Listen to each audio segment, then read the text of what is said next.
ప్రపంచం మొత్తం కరోనాకు మందు కనుక్కునే పనిలోనే నిమగ్నమైపోయింది. ఒక్కోసారి ఫ్యాబిఫ్లూ అంటారు, ఒకసారి హెచ్‌సిక్యూ, తర్వాత వచ్చేటప్పటికి ఇప్పుడు రెమిడిసివిర్, తర్వాత వచ్చేటప్పటికి 2డీజీ.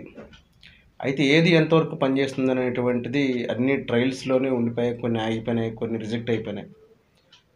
అయితే కొత్తగా ఆనందయ్య ఫార్ములా అనేటువంటిది బాగా హైప్ తీసుకొచ్చింది జనాల్లో.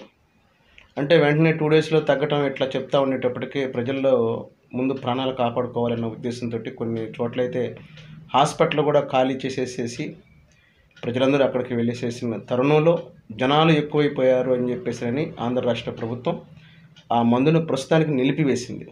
అయితే ఈ ఆనందయ్య ఫార్ములా ఏంటి అనేటువంటి పనిలో ఐసీఎంఆర్ వాళ్ళు, లోకల్గా ఉన్నటువంటి డ్రగ్ అథారిటీ వాళ్ళు, ఆయుష్ శాఖ వాళ్ళు దాని మీద నివేదికను తయారు చేసే పనిలో ఉన్నప్పుడు ప్రస్తుతం ఆనందయ్య ఫార్ములాను పోలి ఆనందయ్య మందు గ్రేట్గా పనిచేస్తున్నట్లుగా మరొక మందు ఉందా అనే వెతుకులాటలో ఉన్నారు అందరూ. అయితే ఈ సమయంలో ఆనంద్ గారు వాడింది 16 వనమూలికలు, కానీ అంతకు మించి మొత్తం 64 వనమూలికలతోటి ఇంగ్రీడియంట్స్ తోటి తయారు చేయబడినటువంటి ఒక మందుని నేను మీకు పరిచయం చేయాలని అనుకుంటున్నాను. దీనికి అప్రూవల్ ఉంది, ఐసీఎంఆర్ పర్మిషన్ ఉంది. ఆల్రెడీ ఇది గత సంవత్సరం కూడా తయారు చేయబడింది.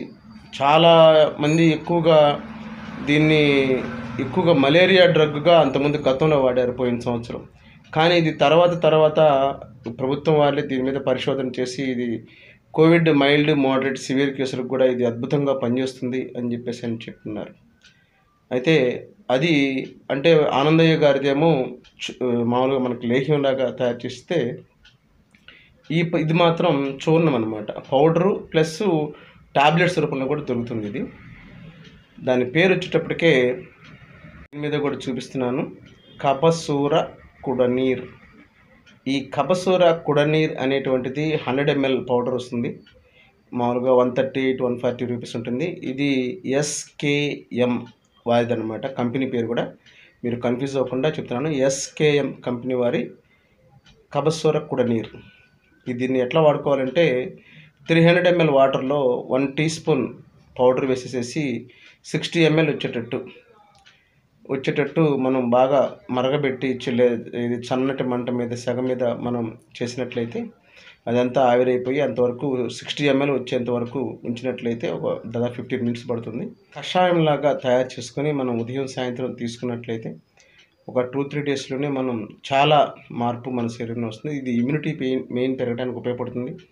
రెండోది వైరల్ ఇన్ఫెక్షన్స్ మన బాడీలో ఉన్నటువంటి వాటిని కంట్రోల్ చేయడానికి ఉపయోగపడుతుంది. యాంటీ ఫంగల్ ట్రీట్మెంట్గా యాంటీ ఆక్సిడెంట్స్ని డెవలప్ చేసే విధంగా ఇది పనిచేస్తుంది అనేటువంటిది ఆల్రెడీ సమాచారం ఉంది. మీరు కావాలనుకుంటే ఈ పేరు మనం నెట్లో కొట్టినట్టయితే దానికి కంప్లీట్ ఇన్ఫర్మేషన్ నెట్లో చూపిస్తున్నాడు.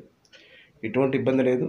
ప్రస్తుతం ఆయుర్వేద మందు ఆనందయ్య గారిది దొరకట్లేదు కాబట్టి దానికి ఆల్టర్నేట్గా ఏముంది, అదే ఇంగ్రీడియంట్స్ వాడి అదే వనమూలికలతోటి అంతకంటే ఎక్కువగా ప్రభావవంతంగా పనిచేస్తున్నటువంటి పౌడర్ ఇది. చాలా చక్కగా వాడచ్చు. రెండోది వచ్చేటప్పటికే కేంద్ర గవర్నమెంట్ కూడా కొన్ని టాబ్లెట్స్ రిలీజ్ చేసిందనమాట, ఆయుష్ 64. ఈ ఆయుష్ 64 అనేటువంటిది జండు వాళ్ళేమో క్యాప్సూల్స్ రూపంలో తయారు చేస్తే ఆయుష్ శాఖ వాళ్ళేమో టాబ్లెట్స్ రూపంలో తయారు చేశారు. ఇది కూడా చిన్న డబ్బాలో వస్తుంది. ఆయుష్ 64 అనేటువంటిది. క్యాప్సూల్స్ ఏమో జండు వాళ్ళు తయారు చేశారు, అది వేరే పేరు పెట్టారు. అయితే దాంట్లో బ్రాకెట్లో ఆయుష్ 64 అని చెప్పేసి ఇచ్చారు. ఇది కూడా కరోనాకి సమర్థవంతంగానే ఉపయోగపడుతుంది. ప్రస్తుతం తెలంగాణ గవర్నమెంట్ వాళ్ళు దీన్ని ప్రభుత్వ ఆసుపత్రుల్లో పేషెంట్స్కి ఇస్తూ ఉన్నారు. మనం కూడా వాడచ్చు. ప్రతి ఆయుర్వేదిక్ షాపుల్లో దొరుకుతుంది. లేదనుకుంటే ఆన్లైన్ ద్వారా కూడా ఆర్డర్ చేయొచ్చు అని చెప్పేసి ఆన్లైన్ ఇచ్చున్నారు. ఇది కూడా నెట్లో మీరు సెర్చ్ చేసినట్టయితే మీకు దానికి సంబంధించిన ఇన్ఫర్మేషన్ అంతా పూర్తిగా వస్తుంది. ఇది మామూలుగా 12 సంవత్సరాల లోపు వాళ్ళైతే ఒకటి ఉదయం ఒకటి సాయంత్రం ఒకటి, 12 సంవత్సరాలు పైబడ్డ వాళ్ళు ఉదయం 2 సాయంత్రం 2 వేసుకుంటే సరిపోతుంది. 5 days క్లియర్ అనమాట. ఓకేనా friends, thank you for watching. మా వీడియోస్ మీకు నచ్చినట్లయితే మా ఛానల్ను సబ్స్క్రైబ్ చేసుకోవటం మాత్రం మర్చిపోవద్దు. Thank you.